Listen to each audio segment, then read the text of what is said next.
Assalamualaikum warahmatullahi wabarakatuh. Kami dari kelompok 3 akan mempresentasikan hasil diskusi kami yang berjudul Review Analisis Jurnal Perbedaan Tingkat Kecemasan pada Mahasiswa Baru di Fakultas Ilmu Kesehatan dan Non-Fakultas Ilmu Kesehatan di Universitas Asia Yogyakarta yang beranggotakan saya sendiri, Aldinda Santoro, dan saya Anissa Wahid. Saya Tias Fitri Nurhayati. Saya Nabila Putri.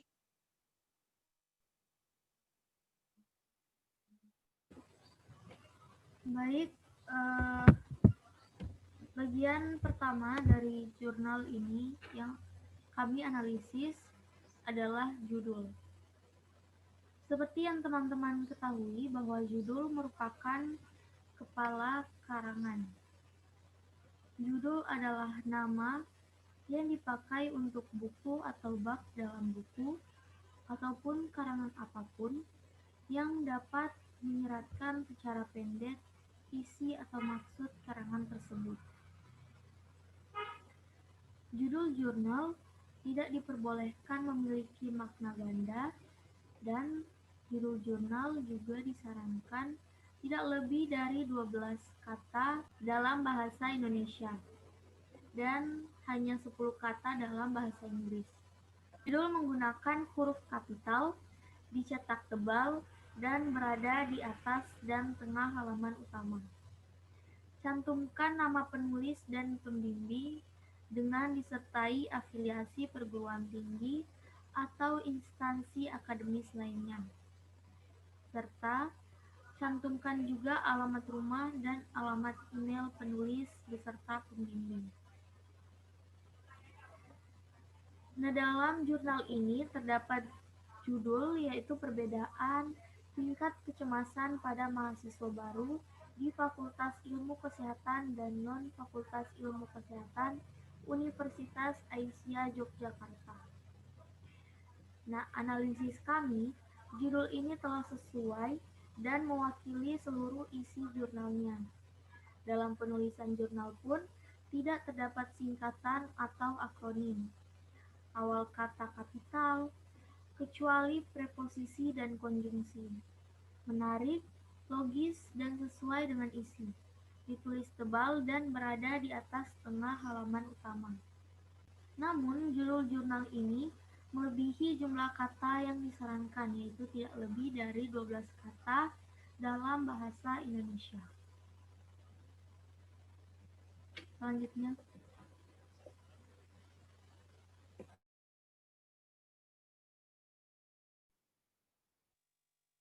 Selanjutnya adalah abstrak. Jadi, apa sih abstrak itu? Abstrak adalah suatu penjelasan ringkas tentang isi dari suatu karya tulis yang umumnya terdapat pada bagian awal untuk menjelaskan secara singkat tentang isi dari karya tulis tersebut. Ada juga yang menjelaskan bahwa abstrak adalah penyajian suatu dokumen secara ringkas, akurat, jelas untuk mewakili isi atau inti dari dokumen tanpa menambahkan kritikan ataupun tafsiran di dalamnya. Nah, abstrak yang baik itu memiliki beberapa karakteristik, antara lain yaitu sebagai berikut. Yang pertama adalah menggunakan satu atau beberapa paragraf yang baik yang merupakan satu kesatuan, koheren, dan dapat berdiri sendiri. Yang kedua adalah mengikuti kronologis dari tulisan. Yang ketiga, adanya transisi secara logika di antara informasi yang diberikan. Keempat, tidak menambahkan informasi baru, hanya meringkas laporan atau tulisan. Yang kelima adalah dapat dimengerti oleh banyak pembaca. Nah, kemudian struktur abstrak itu bagaimana sih? Jadi, abstrak akademis biasanya menguraikan 4 elemen yang relevan dengan penelitian yang diselesaikan. 4 elemen tersebut yaitu adalah yang pertama, fokus penelitian. Fokus penelitian itu apa sih? Fokus penelitian itu adalah pernyataan masalah atau rumusan masalah dari penelitian yang dibahas. Yang kedua adalah metode penelitian yang digunakan. Contohnya seperti penelitian eksperimental, studi kasus, kuesioner, dan lain-lain. Yang ketiga adalah hasil atau temuan dari penelitian. Dan yang keempat atau yang terakhir adalah kesimpulan dan rekomendasi utama. Lalu analisis kita terhadap abstrak adalah sebagai berikut. Secara umum, abstrak yang kita teliti menjelaskan tentang kecemasan mahasiswa baru, Fikes dan non-Fikes di Universitas Aisyah Yogyakarta. Nah, lalu kemudian pendapat kita tentang abstrak tersebut adalah terdapat dua bahasa, yaitu yang pertama bahasa Inggris dan yang kedua adalah bahasa Indonesia. Kemudian isinya itu akurat, singkat, spesifik, mudah dipahami, non-evaluatif. Jadi, non-evaluatif adalah abstrak lebih sebagai laporan daripada evaluasi. Jadi, abstrak itu bukanlah sebuah komentar, pendapat, atau informasi tambahan di luar isi jurnal. Bagian selanjutnya adalah pendahuluan. Jadi, ciri-ciri pendahuluan yang baik itu yang bagaimana sih? Jadi, ciri-ciri pendahuluan yang baik itu sebagai berikut. Yang pertama adalah menjelaskan permasalahan yang akan dibahas di dalam karya tulis tersebut. Yang kedua adalah berisi tentang jawaban dari pertanyaan mengapa penelitian ini perlu dilakukan. Yang ketiga adalah membahas permasalahan. Maka bagian dari permasalahan tersebut yang ingin dipecahkan itu yang mana? Kemudian yang terakhir adalah menekankan manfaat dan tujuan penelitian yang menerangkan bahwa penelitian ini memang perlu dilakukan. Lalu kemudian kajian kita tentang pendahuluan adalah sebagai berikut. Pendahuluan yang kita teliti adalah berisi alasan mengapa menulis jurnal tentang perbedaan tingkat kecemasan pada mahasiswa Fikes dan non-Fikes di Universitas Aisyah Yogyakarta. Kemudian dikaitkan dengan teori dan konsep ilmiah dari para ahli yang relevan dengan pembahasan di jurnal ini. Di dalam pendahuluan juga mengajukan hipotesis yang kemudian dibahas dalam bagian hasil pembahasan. Begitu. Selanjutnya. Selanjutnya bagian jurnal yaitu metode. Di dalam penelitian, tentu kita akan membutuhkan data kuantitatif maupun data kualitatif. Nah, pengertian kualitatif yaitu suatu metode yang sifatnya berupa pemahaman dan materi yang menggunakan kata-kata untuk mencari data. Sehingga data yang diperoleh dari hasil penelitian kualitatif tidak bisa diukur dengan angka. Biasanya, data ini dapat berupa motivasi masyarakat, alasan, atau pendapat dari sebuah penelitian tersebut yang akan disimpulkan dalam bentuk hipotesis atau teori. Dalam penelitian kualitatif, instrumen yang dipakai oleh peneliti yaitu dengan cara terjun langsung ke lapangan atau observasi untuk melihat dan mendapatkan data sesuai fakta yang dirasakan secara langsung.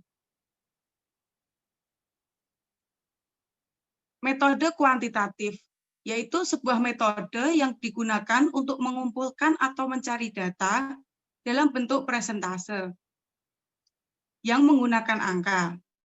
Biasanya, metode kuantitatif menggunakan teori sesuai dengan model serta rumus dalam matematika untuk mendapatkan sebuah kesimpulan dari hasil penelitian tersebut.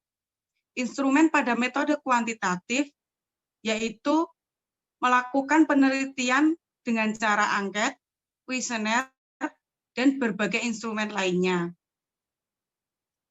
Tujuan dari metode kualitatif yaitu untuk mencari gambaran mengenai pertanyaan dalam rumusan masalah dan mendapatkan jawaban yang tepat. Sehingga dalam tujuan penelitian kualitatif sifatnya selalu berkembang dan menyesuaikan dengan suasana atau kondisi untuk melakukan analisis data tersebut.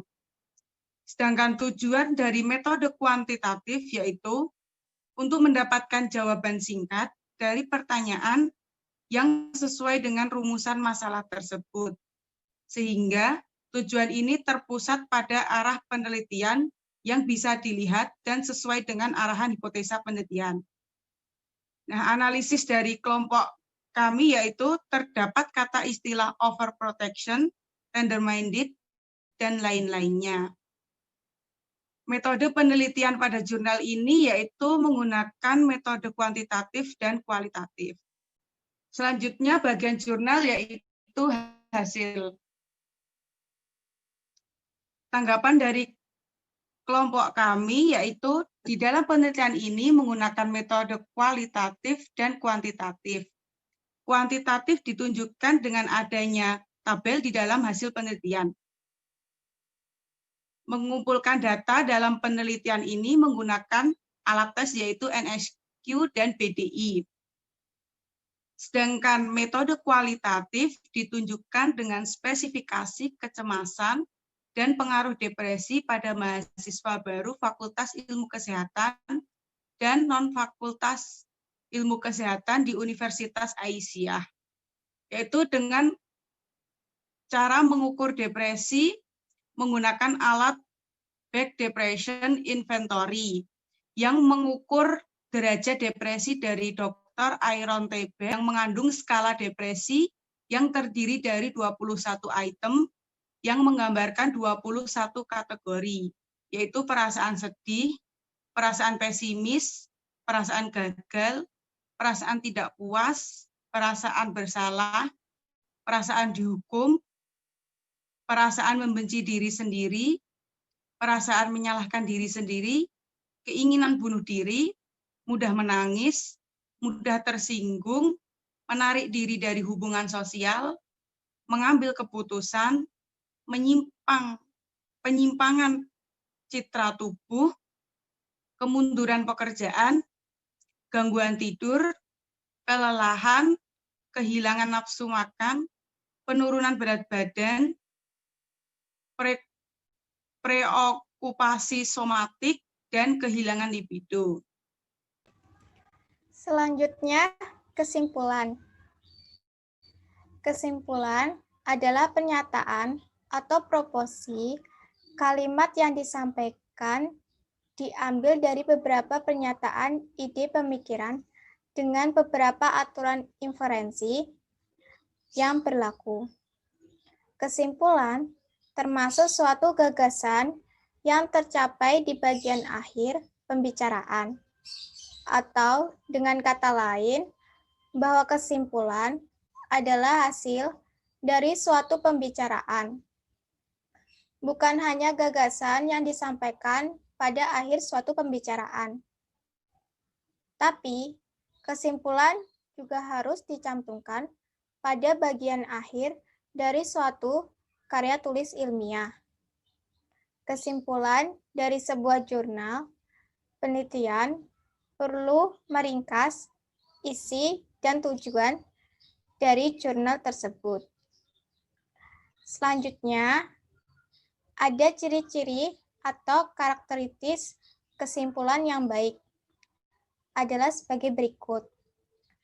Pertama, ini menyatakan kembali kalimat tesis, yaitu pernyataan atau teori yang didukung oleh argumen yang dikemukakan dalam karya tulis ilmiah, tetapi tidak menggunakan kata-kata yang persis. Kedua, ini menyatakan kembali kalimat topik penelitian dari paragraf yang telah dikembangkan, tetapi tidak menggunakan kata-kata yang persis. Ketiga, jika sesuai, kesimpulan harus menyatakan pendapat, membuat prediksi, atau memberikan solusi. Keempat, kesimpulan diakhiri dengan pernyataan yang meringkas isai. Kelima, kesimpulan ini menggunakan kata transisi ringkasan, yaitu dengan kata lain, singkatnya, ringkasannya, kesimpulannya, dan karena itu. Untuk memberi isyarat kepada pembaca bahwa ide-ide tersebut akan berakhir. Kemudian, jenis kesimpulan. Adapun untuk beragam macam kesimpulan dalam hasil penelitian, antara lain 1. Perbandingan, yaitu jenis kesimpulan ini membandingkan dua elemen satu sama lain atau membandingkan satu elemen dengan elemen itu sendiri. Kedua, indikator. Umum kata perbandingan, yaitu lebih baik daripada, lebih sehat daripada, lebih berguna daripada. Ini dapat membantu Anda mengidentifikasi kesimpulan sebagai perbandingan. Ketiga, sebab akibat, yaitu ketika satu hal seperti peristiwa, tindakan, fenomena secara langsung memengaruhi yang lain. Keempat, penilaian, yaitu ketika seseorang argumen memberikan atribut subjektif untuk sesuatu, Anda bisa menyebut penilaian. Kelima, rekomendasi. Jenis kesimpulan ini menegaskan metode atau tindakan yang terbaik atau juga dalam bentuk negatifnya merekomendasikan terhadap metode atau tindakan tertentu. Selanjutnya, ada syarat kesimpulan. Secara garis besar, kesimpulan dari sebuah esai memiliki 3 bagian utama, yaitu jawaban atau pernyataan tesis ditinjau kembali. Kedua, ringkasan atau poin utama dan sorotan dari paragraf di tubuh esai. Dan terakhir, signifikasi atau relevansi dan implikasi dari temuan esai. Dalam kesimpulan yang ditulis dengan baik, akan memberi Anda peluang penting untuk menunjukkan kepada pembaca tentang masalah penelitian ini, yaitu menyajikan kata terakhir pada masalah yang Anda angkat penelitian Anda, sama seperti pengantar memberikan kesan pertama kepada pembaca. Kesimpulannya, menawarkan kesempatan untuk meninggalkan kesan abadi. Kedua, ringkaskan pemikiran Anda dan sampaikan pentingnya studi Anda. Ketiga, identifikasi bagaimana kesenjangan dalam literatur telah diatasi. Keempat, memperkenalkan kemungkinan cara berpikir baru atau diperluas tentang masalah penelitian. Dalam tanggapan jurnal dari kelompok kami, kesimpulan berisi tentang rangkuman jawaban yang telah diteliti penulis dalam jurnal. Jurnal ini menyimpulkan adanya perbedaan derajat kecemasan dan depresi antara mahasiswa baru, Fikes, dan non-Fikes di Universitas Aisyah Yogyakarta. Selanjutnya adalah bagian daftar pustaka.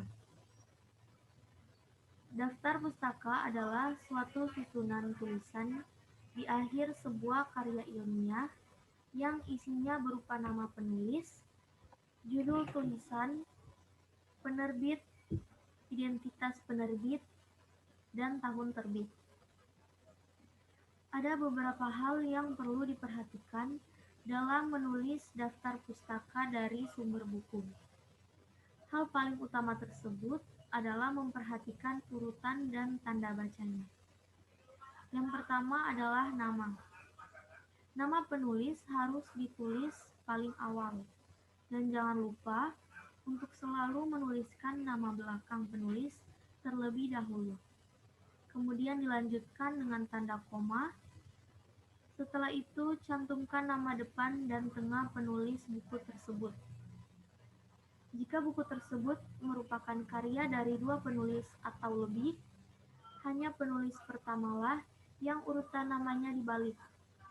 Penulis kedua dan seterusnya berada setelahnya dengan urutan yang sesuai nama aslinya. Jika pada buku tersebut nama penulis dicantumkan lengkap dengan gelar pendidikan atau gelar lain, gelar-gelar tersebut tidak perlu dituliskan. Dan jika dalam buku yang diacu itu tercantum nama editor, penulisannya dilakukan dengan menambahkan singkatan ed di dalam kurung. Jika pengarang terdiri dari 2 atau 3 orang, nama pengarang dituliskan semuanya dengan ketentuan nama orang pertama dibalik, sedangkan nama orang kedua dan ketiga tetap. Di antara kedua nama pengarang itu digunakan kata penghubung dan. Jika lebih dari 3 orang, ditulis nama pengarang pertama yang dibalik, lalu ditambahkan singkatan DKK atau dan kawan-kawan. Jika beberapa buku ditulis oleh seorang pengarang, nama pengarang cukup ditulis sekali pada buku yang disebut pertama. Selanjutnya, cukup dibuat garis sepanjang 10 ketukan dan diakhiri dengan tanda titik. Setelah nama pengarang, cantumkan tahun terbit dengan dibubuhkan tanda titik. Jika tahunnya berbeda, penyusunan daftar pustaka dilakukan dengan urutan berdasarkan yang paling lama ke yang paling baru. Jika diterbitkan pada tahun yang sama, penempatan urutannya berdasarkan pada abjad judul buku. Kriteria pembedanya adalah setelah tahun terbit dibubuhkan huruf, misalnya A, B, C tanpa jarak. Kemudian yang kedua adalah tahun terbit. Setelah nama, cantumkan tahun terbit dari buku yang teman-teman gunakan sebagai referensi. Jangan terkecoh pada angka tahun cetakan awal, sebab bisa saja buku yang kamu pakai merupakan cetakan kedua, ketiga, ataupun terakhir. Selanjutnya adalah judul buku. Tuliskan judul bukumu secara lengkap.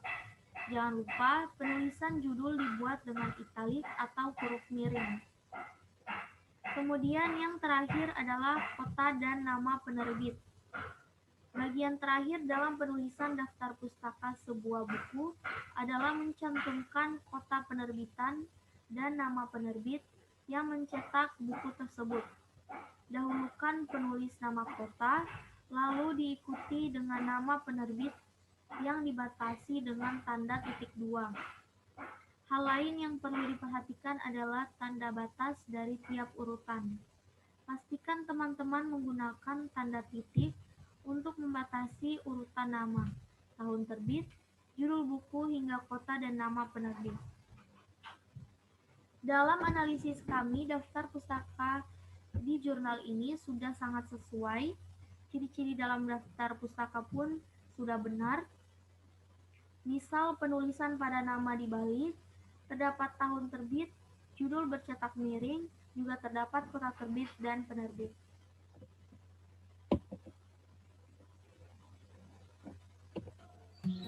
Sekian dan terima kasih hasil penjelasan presentasi dari kelompok kami. Jika ada salah, kami mohon maaf. Wassalamualaikum warahmatullahi wabarakatuh.